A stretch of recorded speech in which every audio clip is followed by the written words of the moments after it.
भगवान का निरंकार स्वरूप हमें दिखाई नहीं देता है, पर सद्गुरु जी की कृपा से हमें ये दिखाई देते हैं।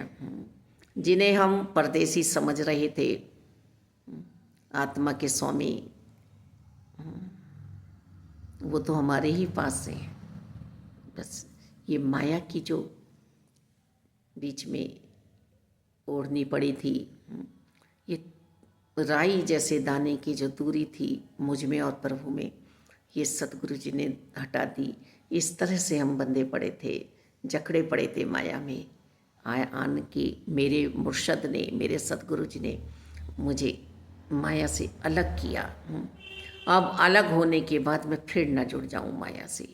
माया तो गुजरान है, क्योंकि माया मेरे शब्द हैं, माया मेरा पहनना है, ओढ़ना है, माया ही है मेरे जीवन में। तो इस माया का तो मुझे त्याग करना ही नहीं है।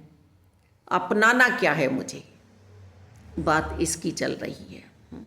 अपनाना है मुझे परमात्मा को, जो मेरे ही हैं, जिनका मैं अंश हूँ, जिनका मैं वंशज हूँ।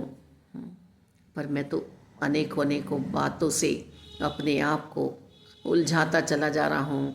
और ये जन्मों से मानव की रीत बनी है कि मानव को ही सौंपा था इस संसार को, और मानव ने ही इस संसार की दुर्गति करती सदगति करनी थी। संत के पास जब हम जाते हैं, संत हमारे पास आते हैं, वो कुछ लेने आते हैं, हमें देने आते हैं, कृपा करने आते हैं अपनी। तथा हर बार परीक्षा होती है, हर बार यही बात समझ में आती है कि संतों का आना मुबारक है, संतों के वचन मेरे लिए मुबारक हैं, संतों की संगति मुझे मिलती रहे। ये मिथ्या बातें नहीं हैं। हमें सबसे पहले अपने संस्कारों को सुधारना होगा।